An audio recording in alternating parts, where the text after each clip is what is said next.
entrepreneur, c'est Christian et bien salut affranchi.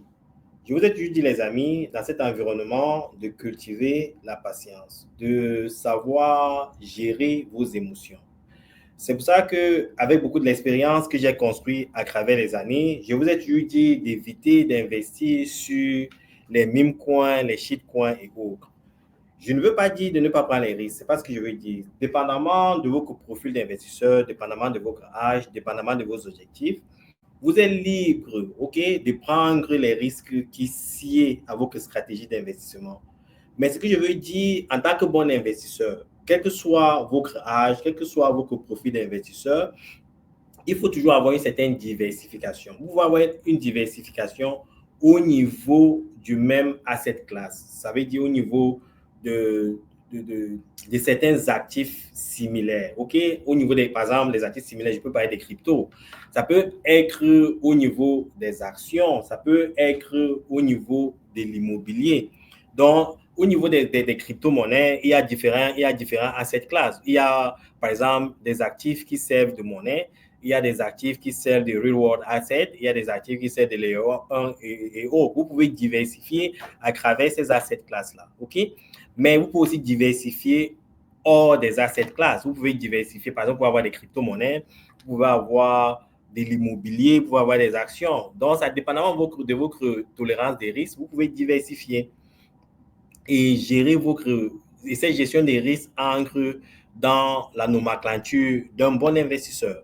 Mais ce qui est un peu inquiétant, c'est quand des individus se permettent de n'investir que dans un asset class, par exemple les meme coins et les shitcoins, espérant faire 100x, 200x et 300x.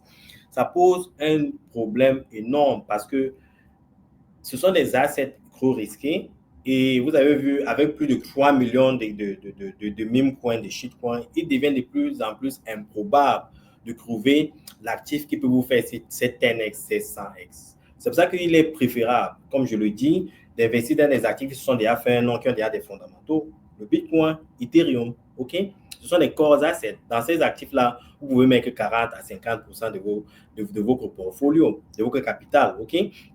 Et vous pouvez prendre des assets de seconde classe, par exemple comme Solana, comme SUI, et réinvestir dedans et mettre peut-être 10% dans ces shitcoins-là. C'est comme ça qu'un bon investisseur doit réfléchir. Et par rapport aux statistiques, par rapport aux données, c'est la meilleure façon d'investir. Je sais que il y a des personnes qui vont vous dire autrement de prendre plus de risques, plus vous prenez les risques, plus vous avez le retour d'investissement. Le problème, c'est que il y a ce qu'on appelle un opportunity cost. Quand vous perdez cet argent-là, il y a d'autres actifs qui vont faire 10x, 20x dans un futur pas lointain. OK? Et qu'est-ce qui se passe maintenant aux États-Unis? Je vous ai aussi dit ici que quand vous investissez dans certains actifs, il faut juste être patient. Il faut juste cultiver cette patience-là, gérer vos émotions et se concentrer sur les objectifs. Quel que soit ce qui se passe, on peut dire il y a la guerre entre les... Il peut y avoir des risques géopolitiques, géostratégiques. Par exemple, récemment, il y a eu cette guerre de 12 jours entre l'Iran et Israël. OK? Et puis maintenant, quoi? On parle de paix. Il est fort probable qu'ils peuvent reprendre la guerre, mais toujours est-il que Trump a dit que non, il en a assez. OK? Et qu'est-ce qui s'est passé quand ça s'est passé? Vous avez vu le prix du carburant qui montait pendant la guerre a chuté drastiquement. Parce qu'avec un prix élevé du carburant, ça devait augmenter le taux d'inflation aux États-Unis et ça devait créer une récession économique sévère pour les États-Unis. Trump n'aurait pas toléré ça. C'est pour ça qu'il a réclamé la paix immédiatement. OK? Donc, il faut voir cet élément-là. Le deuxième élément, c'est au niveau des adoptions. Vous avez suivi l'information qui est sortie aujourd'hui. La Réserve fédérale américaine, OK, autorise dorénavant les institutions financières, les banques aux États-Unis à créer ou à accepter les crypto-monnaies dans leur balance sheet, dans leurs activités. Qu'est-ce que ça veut dire? Je vais vous donner un exemple, OK? Par exemple, au Canada, OK? Le groupe salarié affranchi, nous diversifions, quand il n'y a pas de diversification, nous diversifions aussi dans les real estate. Quand nous voulons acheter soit un appartement, soit un townhome, soit une maison, le problème qui se pose, c'est qu'ils ne regardent en aucun cas, OK, les assets que nous avons dans les crypto-monnaies. Ils veulent voir le dollar canadien. ou bien d'autres real estate. Ça, ce sont les biens qui constituent, ou bien les actions. OK? Ils ne cherchent pas à savoir si vous avez des milliards même dans les crypto-monnaies. Ils ne considèrent pas ça comme de l'argent. Donc, ça a toujours été un blocage pour beaucoup d'investisseurs. Et c'était aussi le cas aux États-Unis. Avec ce niveau d'adoption, les gars, ça va permettre maintenant aux individus lambda qui peinaient à acheter les crypto-monnaies d'utiliser les crypto-monnaies comme un asset, surtout le Bitcoin. Quand je vous dis que nous sommes ancrés, que si vous êtes déjà assis dans ce wagon qui va sur Uranus, vous êtes gâtés, les gars. Je peux vous dire, il y a 95% des personnes qui ne comprennent même pas ce que c'est les crypto-monnaies, les cryptos-actifs, le Bitcoin. Ils se disent que c'est du scam. Ils ne comprennent même pas l'importance de la technologie, l'impact que cette technologie aura dans le monde. Vous voyez, l'intelligence artificielle est venue, on a fait du tapage, les banques l'adoptent, les gouvernements en parlent, les États en parlent et autres. Et il y a une adoption rapide avec la blockchain et les crypto-monnaies parce que c'est un élément décentralisé qui portait atteinte au contrôle que les institutions, les États ont sur nous. On n'en parlait pas, on envoyait un danger pour l'humanité. Mais ils ont compris une chose, un peu comme avec l'Internet, qu'ils ne peuvent pas s'en passer, que ça pourrait être utile pour eux. OK? Et alors, ils essaient de trouver un moyen pour pouvoir rendre ça accessible à tout le monde dans une régulation, avec une régulation sérieuse. OK? Et ils essaient de mettre ces régulations en place, OK?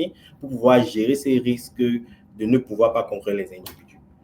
Donc, avec cette adoption-là, les gars, vous verrez d'ici les prochains mois, les prochaines années, qu'il y aura davantage de personnes qui vont adopter les crypto-monnaies et le Bitcoin ira, je vous dis, d'ici les 4 prochaines années, d'après Plan B, avec son stock-to-flow modèle, il est fort probable que le Bitcoin atteigne les 1 million de dollars d'ici les 3 prochaines années. OK? Et d'après Michael Saylor, OK, je vais vous présenter cette vidéo demain. Je suis au bureau, je ne peux pas créer cette vidéo. D'après Michael Saylor, dans 21 ans, et cette vidéo, il l'a faite il y a 1 an, dans 20 ans, OK, un Bitcoin se vendra à 21 millions de dollars. 21 millions de dollars, les gars. Je vous dis ici avec insistance, surtout vous qui me suivez là, OK? Moi, je viens, Christian Wungansi, vous voyez là, OK? Je viens d'une famille pauvre, OK?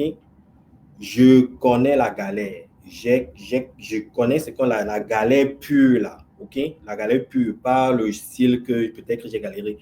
Les gars, je viens d'une famille extrêmement pauvre. J'ai connu la galère, OK? Je viens ici, je vous dis une chose, et je le dis depuis longtemps.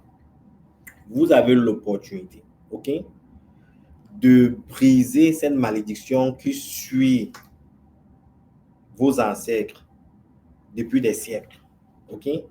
Vous avez cette opportunité-là, parce que vos ancêtres n'ont pas eu cette opportunité-là. Alors, vous étiez l'espoir de cette descendance-là. Et l'espoir de cette descendance-là, c'était qu'un jour, il devrait avoir un asset, OK, un bien, un véhicule d'investissement qui est décentralisé, qui est accessible à tout le monde, quel que soit où vous êtes. Vous êtes dans un petit village pas loin de Ouagadougou. Vous êtes dans un petit village pas loin de Yamoussoukro. Vous êtes dans un petit village pas loin de Bashingula. OK? Vous avez juste besoin d'une connexion Internet et d'un téléphone. Vous avez accès aux crypto-monnaies. Vous avez la chance qu'il y a un bien que vous pouvez acheter sans passer par des échanges où on vous demande carte nationale d'identité, vous êtes résident aux États-Unis, dans les pays développés, il faut avoir tel niveau d'éducation, il faut avoir tel moyen pour acheter. Un peu comme les actions qui limitent certaines personnes à la richesse. Vous avez cette opportunité-là, OK? Je peux vous dire, si vous voulez acheter Apple dans certains pays, le stock Apple, les stocks comme Microsoft, Netflix, beaucoup de gens n'ont pas accès à ça parce qu'il y a un Know Your Customer, il y a certains critères que pour ouvrir un compte dans certains échanges, dans certaines plateformes de trading, d'achat de ces actifs-là, vous n'êtes même pas qualifié pour avoir accès à ça. Donc, vous êtes éliminé dans le processus de la création des richesses. OK? Alors, vos ancêtres, OK, ont misé tous ces espoirs sur une génération. Et vous êtes ces générations-là. OK? Nous sommes ces générations-là. Ça arrive. OK? Après avoir raté la génération de l'Internet. OK? Maintenant, nous sommes la génération de l'Internet. La génération de l'Internet. Je l'ai raté. Alors, il y a la génération de la blockchain qui arrive. Ayant commis cette erreur il y a 20 ans, j'essaie d'éduquer ma communauté de ne pas commettre cette erreur. Vous êtes toujours là en train de dormir. Vous voulez toujours porter cette malédiction et passer cette malédiction sur les générations futures. Mais je me pose la question, les gars, mais qu'est-ce qui ne va pas avec vous? Vous êtes là en train de perdre le temps sur les mêmes coins, les shitcoins. Je vous dis, et j'insiste, que le Bitcoin ira à plus d'1 million de dollars d'ici 4 ans. Je peux me tromper. Et si je me trompe, ça sera minimum 500 000. OK? Et je peux vous dire d'ici 10 ans, le Bitcoin, vous verrez là, minimum 5 millions. Donc, où nous sommes là, le Bitcoin que vous voyez aujourd'hui à 108 000. OK? Pas encore fait 50x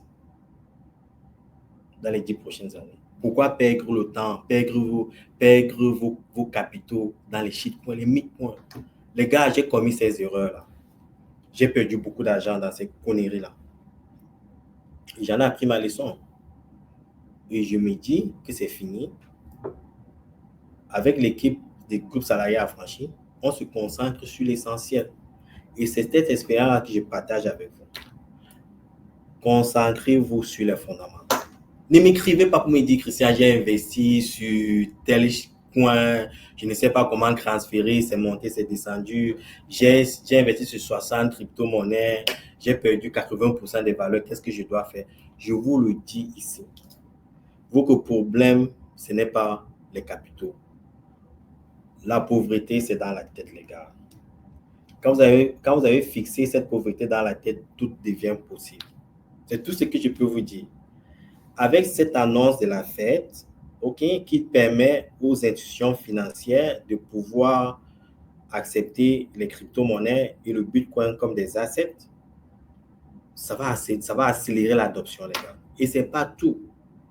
La deuxième chose que je vous ai dit ici, c'est l'importance des liquidités. La liquidité est extrêmement importante et la liquidité est en train de se former. OK? Les États-Unis ont plus de 33 000 milliards de dettes. Et le service de cette dette-là chaque année, OK? C'est en termes de trillions, 1000 milliards de dollars de services de dette aux États-Unis. Le bon de trésor sera obligé d'imprimer davantage pour pouvoir payer cette dette-là. Les gars, l'impression arrive.